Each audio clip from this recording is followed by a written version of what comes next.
자, 그럼 두 분 전문가 모셔보겠습니다. 안녕하세요. 안녕하세요. 약관 히어로 슈퍼맨 권혁준 반갑습니다. 안녕하세요. 원더우먼 김소미 반갑습니다. 네, 자, 두 분이 오늘은 또 어떤 따끈따끈한 이야기를 또 해주실지 기대해 보면서 월요일 보험상담소 문 열어보죠. 얼쑤. 네, 내 보험 무엇이든 물어보소. 보험상담소 오픈합니다. 보험보소, 헐. 보험보소, 헐. 보험보소. 얼쑤. 오. 네, 오늘은 보험에서 나누는 신체 부위에 대해서 살펴보겠습니다. 보험에서 우리 신체 부위를 어떻게 나누는지가 보험금을 지급받을 때 상당히 중요한 기준이 되기 때문에 이 주제를 가지고 왔는데요. 예를 들면 수술 보험금을 받을 때 그리고 후유장애 보험금을 받을 때 보험회사에서 신체 부위를 어떻게 나누느냐에 따라 보험금을 받을 수 있는 금액이 바뀔 수 있습니다. 대부분의 보험 소비자분들은 보험금이 지급되면 보험회사에서 알아서 잘 지급해 줬겠거니 하고 생각을 하시죠. 그죠. 네. 하지만 자세히 들여다보면 실제로는 지급되지 않은 보험금이 굉장히 많기 때문에 오늘 방송 잘 들으셔서 놓치는 보험금 없이 보장을 잘 받으셨으면 하는 마음입니다. 네, 맞아요. 그러니까 권혁준 전문가님이 말씀하신 것처럼 보험 상품은 신체 부위를 어떻게 나누는지 그 기준에 따라 보험금을 다르게 지급하기로 약속한 상품입니다.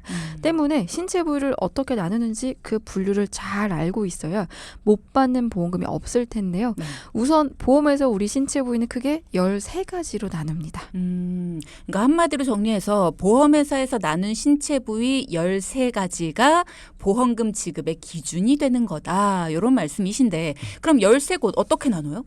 네, 총 이 13가지 부위는 우선 눈, 귀, 코, 그리고 씹어먹거나 말하는 기능으로 나뉘고요. 또 재미있는 점은요, 외모예요. 즉 얼굴에서 보이는 외모라고 보시면 되는데요. 외모를 한 곳으로 나눈다고요? 예. 오. 이 외모를 신체로 분류를 해요.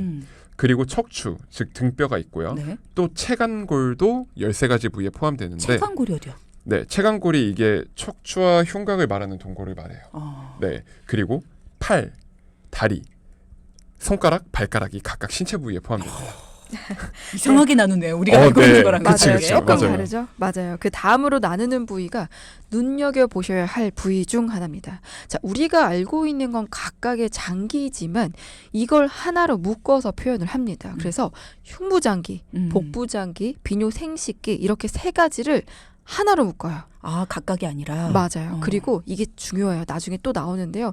마지막으로 하나 더. 신경계와 정신행동 이것 또한 하나로 묶은 신체 부위로 해석을 합니다. 야, 굉장히 흥미로운 이야기입니다. 어. 우리가 개미 하면 머리, 가슴, 배 이렇게 나누는 것처럼 그러니까 우리가 흔히 알고 있는 신체 부위가 아니라 눈, 귀, 코 여기까지는 쉬워요. 근데 씹어먹거나 말하는 기능 이것도 신체 부위로 나눈다는 얘기고 외모 이것도 신체 부위로 나누고 척추, 체간골, 팔, 다리, 손가락, 발가락, 흉복부 장기, 비뇨생식기 이것도 하나로 나누고 네. 신경계와 정신행동 뭔가 애매하다. 이렇게 13가지. 네, 아주 길지만 정말 잘 정리해 주셨는데요. 네. 근데 여기 또 눈여겨봐야 할 게 있어요. 바로 좌우 2개씩 있는 신체 부위는 맞아요. 각각의 신체 부위로 본다는 점이에요. 그러니까 2개씩 있는 신체 부위가 뭐가 있을까요? 눈. 네, 눈, 귀, 그러네. 귀. 그리고 팔, 다리, 발가락, 손가락이 있죠. 발가락, 손가락은 10개씩. 아, 네, 미안해요. 네, 오른 발가락, 왼 발가락. 네. 그렇게만. 약관에 이게 중요한 이유가 있어요. 이 약관에 수술 보험금을 지급해 줄 때 약관에서는 2가지 이상의 수술을 받았을 경우 그 수술 중 가장 높은 수술비만 지급합니다. 라는 문항이 있는데요. 제가 동키 여러분의 이해를 돕기 위해 사례를 하나 좀 말씀드릴게요. 네네. 요즘 연말이라 송년회도 많고 여러 모임도 많이 다니시죠. 또 한 해 마무리하는 의미로 가족들과 여행도 많이 계획하시는데요. 그럼 아무래도 좀 이동수가 많이 생기게 됩니다. 지방에서 근무하시는 분들도 서울 송년회가 있을 경우 1년에 한 번밖에 없는 모임인데 참석해야지라는 마음으로 장거리 운전을 하는 경우도 많고요. 네.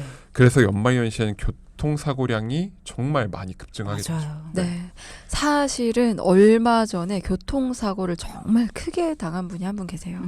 아내분께서는 임신 8개월째였고요. 아내분이 사고 난 건 아니에요. 다행이다. 근데 한 번 유산을 하고 나서 얻은 아이라서 남편분이 아내를 위해서 평소 일찍 귀가해서 집안일도 함께 해주는 그런 멋진 분이셨어요. 근데 어느 날 남편분이 모임에 다녀온다고 하고는 돌아올 시간이 한참 지났는데도 연락이 없던 거죠.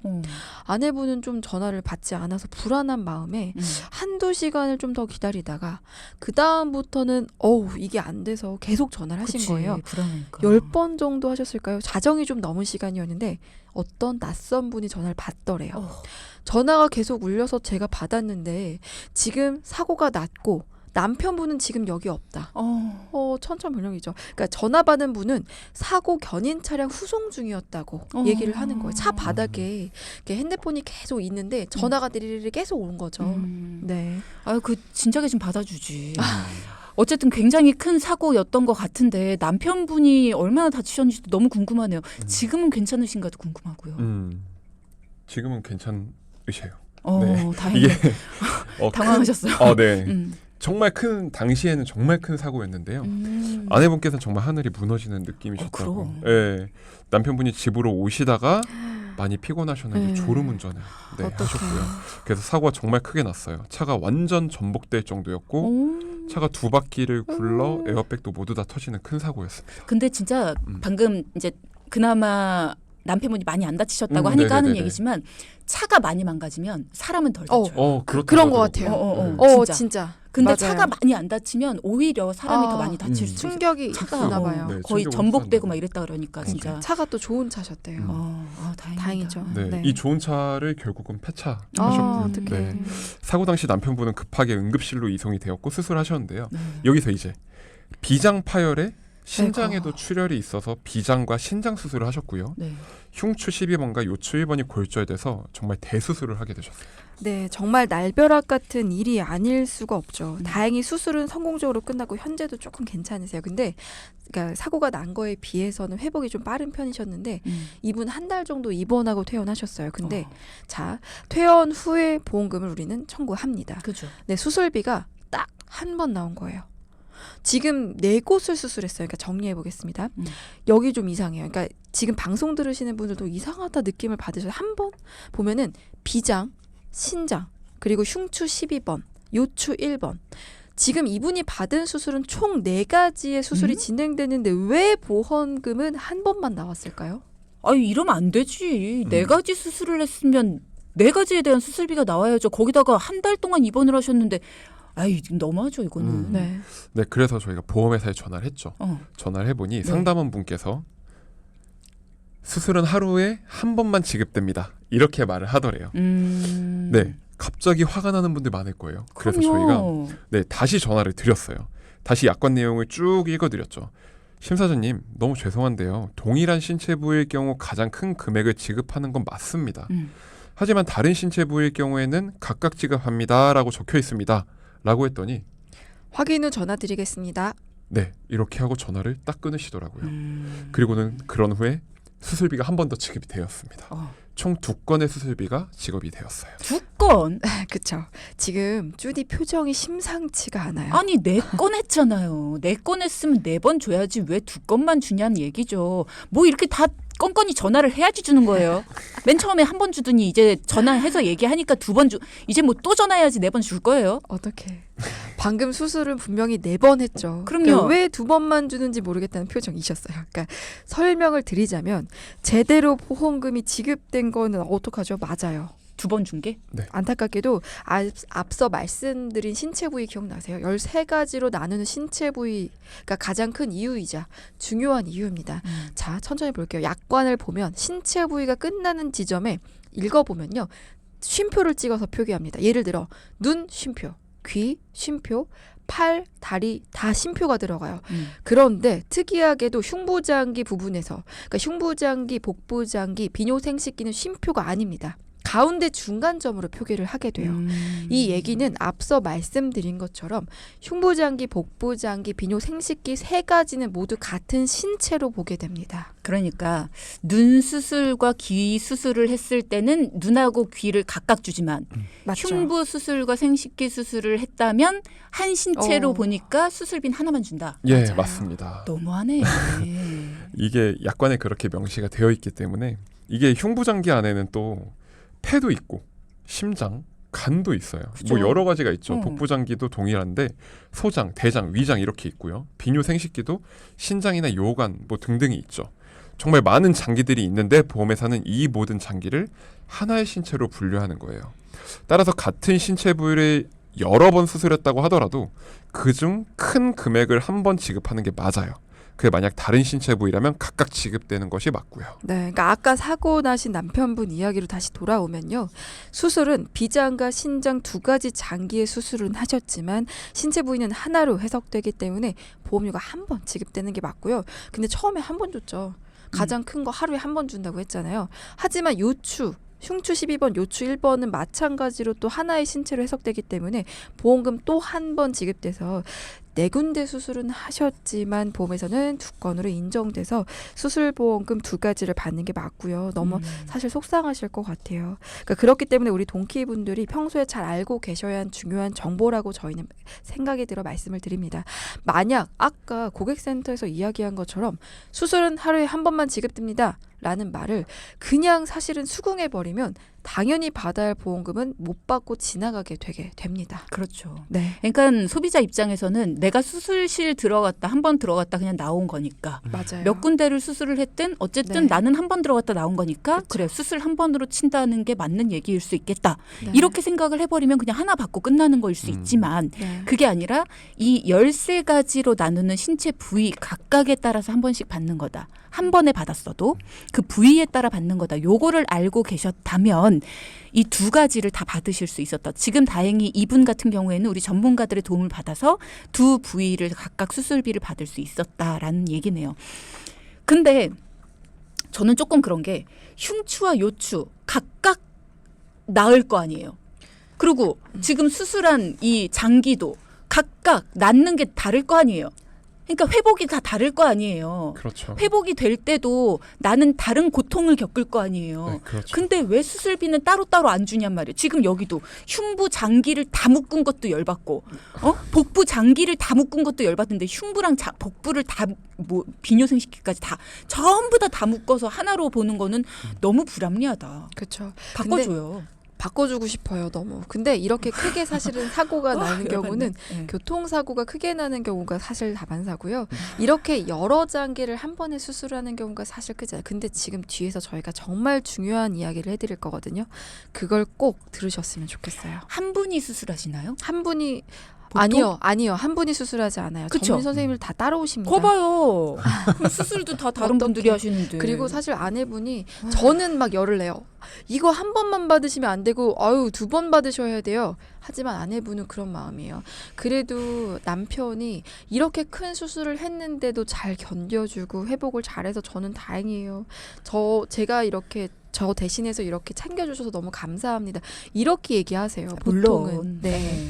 아니, 물론 그렇죠. 그쵸. 그러니까는 지금 네, 이게 맞아요. 원래 있는 약관 자체가 그쵸. 잘못됐다는 얘기지 두 분 전문가께 따지는 건 아닙니다. 제가 지금 여기서 따질 수 있는 분들이 2분밖에 없기 때문에 저의 지금 무서워요. 이 분노를 표현할 수 있는 표출할 수 있는 분이 2분밖에 없기 때문에 2분께 지금 이야기를 하고 있는 건데 그렇습니다. 근데 우리가 사실 잘 모르기 때문에 뭐 이래? 하고 그냥 넘어가는 경우도 있어요. 우리가 뭔가를 보험사에 그동안 돈을 내고 뭔가 내가 어떤 사고를 당하거나 혹은 몸이 어디가 아팠을 때 나 이거 보장 받고 싶어요 하고 요청을 했는데 내가 알던 것과 다른 결론이 나옵니다. 그랬을 때 뭐야 이게 끝이야? 에이 하고 그냥 우린 보험사가 맞겠지 하고 지나가는 경우가 많단 말이에요. 근데 그게 아닐 수도 있다는 거예요.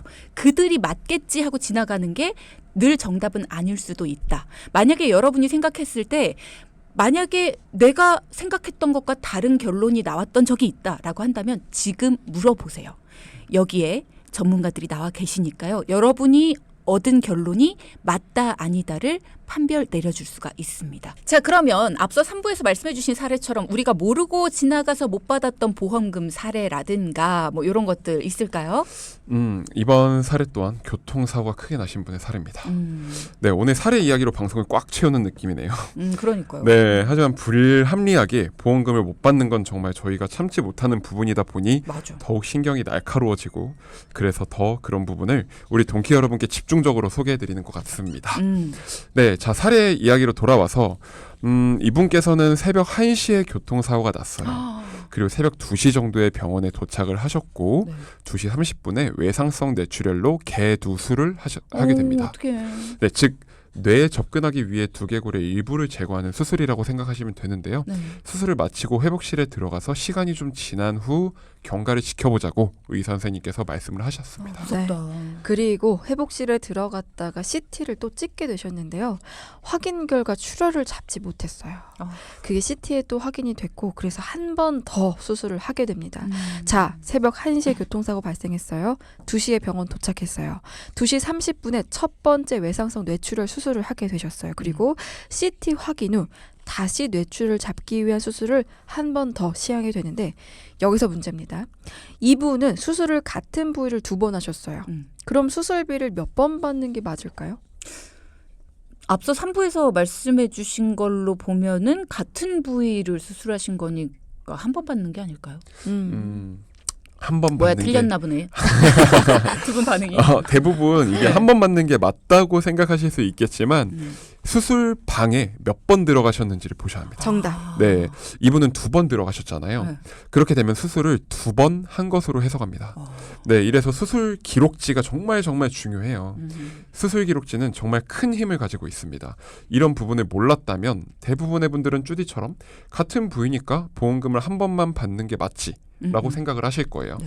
이런 부분도 놓치기 쉽기 때문에 꼭 기억하셨다가 수술 기록지를 꼭 확인해 보셔야 한다는 내용 알고 계셨으면 좋겠습니다. 이 부분 별표 주셔야겠네요. 네. 이렇게 보험금을 못 받는 사례들은 정말 너무나 많아서 저희가 소개해드리자면 정말 끝도 없이 나오는 다 집에 못 가세요. 그래서 오늘 보험회사에서 나눈 13가지 신체 부위 각각에 따라서 보험금을 지급받아야 된다고 말씀드리고 있는데요. 마지막으로 꼭 말씀드리고 싶은 부분이 또 있습니다. 아까 제가 이따가 말씀드릴 게 있어요 했었죠. 바로 후유장애에 대한 이야기입니다. 요즘에 후유장애 얘기 엄청 많이 해요. 네, 사실은 신체 부위를 이야기하면서 수술보험금에 대한 것들을 집중적으로 말씀을 드렸는데 후유장애에 대한 것도 꼭 놓치면 안 됩니다. 똑같이 해석할 수 있습니다. 그러니까 보험금을 받을 수 있는 게 수술비에 대한 것만 있는 건 아니다. 후유장애에 대한 것도 받을 수 있다. 이 부분 체크해라라는 맞습니다. 말씀이시네요. 네. 맞아요. 네, 이것도 한번 사례로 제가 말씀을 드려볼게요. 네. 이분께서는 자전거를 타시다가 이 자전거 운전자 부주의로 미끄러져서 넘어지면서 허리를 좀 다치셨습니다. 아이고. 결국 요추 1번 압박골절, 천추 4번 골절, 요추 5번, 천추 1번 협착증과 함께 어깨와 손목까지 골절을 당하신 분이세요. 너무 심하게 넘어지셨다. 네, 엄청 심하게 넘어지신 거죠. 네. 이게 척추 성형술도 시행을 하셨고 팔 골절에 대한 부분도 수술을 잘 완료는 되었어요. 이 부분에서도 수술 보험금이 나오죠. 우리 지금까지 짚어봐서 아시겠지만 수술 보험금은 척추와 팔 각각 다른 신체 부위를 수술했기 때문에 2번 지급이 될 것이고요.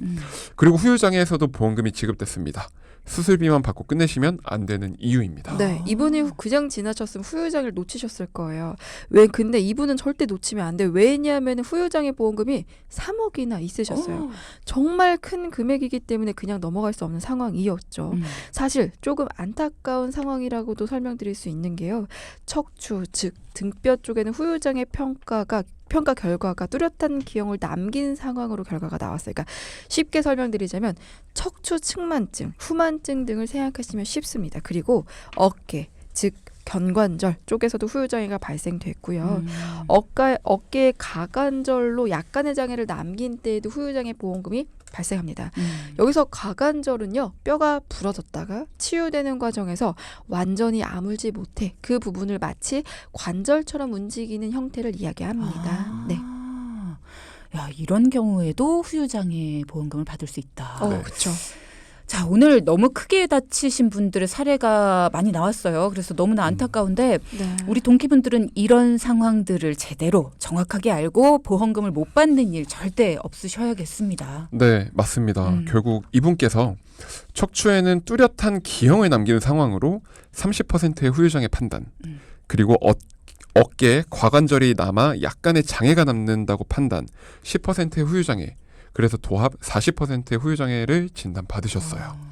여기서는 수술과 마찬가지로 하나의 사고라고 해서 큰 후유장애에 대해서만 보험금을 지급해주는 게 아니라 모두 합해서 보험금을 지급해주는 게 맞습니다. 따라서 이분이 상해 후유장애 3억의 보험금이 있다고 말씀하셨잖아요. 3억에 40%면 네. 꽤 받으셨겠네요. 그쵸. 맞습니다. 맞아요. 40%인 1억 2천만 원을 수령하셨습니다. 네, 이걸 놓치면 정말 큰일 나요. 그러니까 수술도 마찬가지지만 후유장애는 사실 보험금 받기가 사실은 쉽지가 않죠.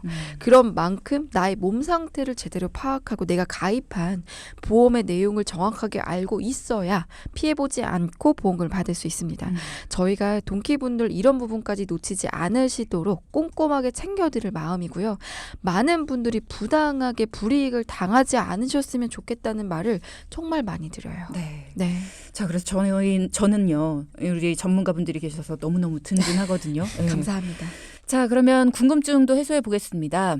이명희님께서 질문 주셨는데요. 해외 여행을 갈 때 여행자 보험은 어디까지 혜택을 받는 걸까요? 저희 언니가 지난번에 홋카이도 갔다가 손목 골절로 철심을 박았습니다. 나중에 들어보니까 이것도 혜택이 있다던데 맞나요? 해외 여행 보험은 어디까지 혜택이 되며 필수인지도 궁금합니다. 라고 네. 하셨어요. 우선은 여행자 보험 약관을 그러니까 증권을 봐야 돼요. 어떤 특약들이 들어가 있는지. 근데 보통 여행자 보험은요, 국내 실손과 해외 실손을 같이 짬뽕해서 넣게 됩니다. 짬뽕. 그러니까 네. 같이 혼합합니다. 죄송해요. 네, 그래서 중요한 거는 언제 수술을 했고. 한국에서 만약에 수술을 했다. 한국에서 하셨대요. 한국에서 네. 하셨어요. 근데 여행자 보험의 보장 기간이 있을 거예요. 그럼 그 기간 안에 했다면 여행자 보험에서 되고요. 국내에서 했으니까요. 근데 국내에서 내가 여행자 보험 기간 끝났는데도 어떡하죠? 한국에 그러니까 지금 실손의료비 있으실 거예요. 한국에서만 실손의료비면 되잖아요. 거기서도 보장돼요. 중요한 건 실손의료비는 문제 없이 보장되고요. 플러스 골절이잖아요. 골절 진단금 보장받죠. 철심을 삽입했습니다. 그것 또한 상위 수술비 보장됩니다. 골절 수술비까지 포함되고요. 손목이라고 하셨나요? 만약에 철심을 보통 1년 후에 제거하게 돼요. 철심 제거하는 건 발거술이기 때문에 요거는 실손 약관의 보장 기간과 면책 기간을 잘 확인해서 1년 후에 180일 정도의 면책 기간 안에 만약에 면책 기간 안에 내가 철심을 제거해요. 될까요? 안 돼요. 그러니까 내가 가입한 실손의 면책 기간을 첫 번째 확인하는 게 그분에겐 가장 무엇보다 중요할 거고요. 철심 제거하는 것도 100만 원 넘게 들어요. 근데 그게 만약에 실손은 같은 상해나 같은 질병으로 했을 때 면책 기간이 발생합니다. 그거 지나서 웬만하면 하시는 게 좋겠다라고 말씀을 드릴 것 같고요. 또 하나 수술을 하고 나서 그러니까 수술 일로부터 6개월이 지나요. 그러면 손목에 대해서 각도의 이상 반응이 없는지 보셔야 돼요. 후유장애 나올 수 있죠. 네, 내가 정말 예를 들어서 오른손 왼손 말씀하셨나요? 그거는 말씀 안 하셨어요. 오른쪽 손에 만약에 철심을 박았어요. 남의 손 가져오지 않고요. 내 왼손이랑 비교합니다. 내 왼손은 이렇게 돌아가는데 문제 없어요. 근데 수술한 오른손은 수술하고 나서 철심을 제거했는데도 약간 각도의 이상 생겨요. 돌아가는 각도가. 특히나 요게요. 그 손목 많이 쓰는 분들이 터널 증후군 수술 많이 합니다. 터널 증후군도 후유장애 일어날 수 있어서 손목은 특히나 약한 부위예요. 관절 중에서 가장 약한 부위이기 때문에 요거 꼭 각도 이상 반응이 있는지 확인하셔야 되고 요거는 만약에 각도 이상하다. 말씀을 해주시면 좋아요. 혼자서는 아무래도 후유장애는 받기가 어렵거든요. 그러니까 우선은 첫 번째 이분의 면책 기간 확인을 꼭 하셔라. 면책 기간 안에 철심을 박으면 받을 수가 없습니다. 네. 자, 이명희님 생각보다 언니분이 확인하셔야 될 게 많습니다. 네. 되게 간단하다고 생각을 했는데 확인할 게 많고요. 일단은 여행자 보험 외에도 실손 그리고 수술비 보험 그리고 진단금. 또 각도를 봐서 또 진단금에다가 또 후유장애까지 여러 가지에서 혜택이라고 하긴 좀 그렇고 그러니까는 보장을 받으실 수가 네, 있습니다. 그러니까 맞아요. 보장을 받으실 수 있는 건 여러 개인데 이 중에서 어떤 거에 해당되시는지를 잘 모르겠으니까 일단 전문가의 도움 받으시는 게 좋을 것 같습니다. 명희님 언니분께 연락 달라고 해주세요. 자, 그리고 6540님께서 말씀 주셨는데요. 남편이 야간 택배 일을 하다가 갑자기 어지럼증을 호소하면서 응급실에 실려갔습니다. 서둘러 달려는 갔는데 제가 도착하기까지 1시간여 동안 링거 맞는 거 말고는 계속 방치만 돼 있었어요. 어떡해요. 당장에 머리 CT라도 찍어달라고 항의를 했더니 그제야 CT를 찍었습니다. 다행히 이상은 없는 걸로 나왔는데 나중에 진단서를 써달라고 했더니 환자 요청으로 CT를 찍었다라고 써줘서 보험금 지급은 불가하다고 하던데 이거 못 받을까요? 혹시 몰라서 도움 요청드립니다. 지금 우선은 실손의료보험의 보험금을 말씀을 하시는 것 같아요. 근데 지금 사실 CT나 이런 것들은 의사 소견에 있어서 뭐 지금 뇌 CT를 찍어봐야 되는 상태다라는 소견이나 진단이 있어야 보험금이 나오는 게 맞아요. 환자의 요청으로 우리가 그냥 병원 가서 나 MRI 찍고 싶어요, CT 찍고 싶어요 라고 하는 건 건강검진으로 들어가요. 그렇게 되면 실손보험에서는 내가 아프거나 다쳤을 때 의사 선생님이 이런 소견을 내줬을 때 그럴 때 보험금을 받을 수 있는 거지. 내가 그냥 병원 이렇게 가서 이렇게 사인 찍어주세요 라고 해서 그거에 대한 보험금은 나오지 않습니다. 근데 이분은 어지러워서 응급실에 간 거잖아요. 예, 그런데 의사 소견으로 현재 CT를 찍어야 되는 상황이 아니라고 판단을 하신 거잖아요. 그냥 링겔 주사만 맞아도 되는 상황이기 때문에 사실은 원칙적으로는 안 되는 게 맞으나 만약에 제 고객님이시라면 이런 상황을 써달라 그러면 어때요? 그러면 어지럼증을 호소해 응급실에 실려온 상황이다. 이 상황을 쓰면 어때요? 네, 그럼 너무 많이 도움이 되겠죠. 그러니까 이분 너무 안타까운 상황인 것 네. 같아요. 그러니까 내가 봤을 때는 근데 내가 의사가 아니에요. 그래서 의사 선생님을 붙잡아야 돼요. 근데 의사 선생님은 내가 봤을 때는 또 되는 상황이라면 내가 당연히 찍었겠죠? 이렇게 얘기하는 건데 그분이 바빴을 수도 있고 놓쳤을 수도 있고 근데 그거를 말씀하시기가 많이 쉽지는 않으실 거예요. 그러니 병원에 가서 응급 상황이었으니 CT를 찍어봤어야 된다라는 게 사실은 저는 너무 걱정되기 때문에 그리고 남편이 어지럼증이 너무나 심했다. 그러니 어지럼증을 호소하다가 사실은 아무런 조치가 되지 않는다라는 느낌이 근데 그런 내용 안 적어줄 수 있어요. 그러니 어지럼증에 대한 내용 그렇죠. 방금 어지럼증 때문에 응급실에 갔다. 그 그래서 내용을- CT를 찍었다. 맞아요. 제발 적어달라고 하셔야 됩니다. 이거는 적어줘야 되지 않나라는 생각이 드는데요. 이 부분은 당연한 거 아닌가요? 응급실에 괜히 가신 게 아니잖아요. 근데 그죠? 우리가 실려 가셨는데. 판단하기에는 너무 위험해요. 맞아요. 네, 속상합니다. 난 부담스럽습니다. 속상해. 제가 적어드리고 싶어요. 어떡하지? 아니 이거는 의사가 아니라 적어줘야 되는 죄송합니다. 거 아닌가. 자, 이명희님께서 언니에게 잘 전해드릴게요. 너무 어렵네요. 꼭 전화 주시면 도움을 좀 많이 드릴 수 있을 것 같아요. 이분은. 네. 네. 알겠습니다. 여러분의 궁금증 해결해봤습니다. 자, 포인트 짚어보겠습니다. 첫째, 보험회사에서 신체 부위는 총 13가지 부위로 나눈다. 둘째, 같은 날 수술을 했다 하더라도 다른 부위의 수술이라면 각각 보험금이 지급되어야 한다. 셋째. 같은 날 같은 부위라고 하더라도 수술방에 2번 들어가셨다면 2번의 보험금을 받아야 한다. 네, 두 분 고생하셨습니다. 감사합니다. 감사합니다. 자, 방송 중에 상담해드리는 내용은요, 청취자 여러분의 올바른 투자 판단을 위해 참고로 드리는 말씀입니다. 금융상품 가입이나 해지 같은 판단은요, 스스로의 책임으로 결정하셔야 한다는 점 꼭 기억하시기 바랍니다.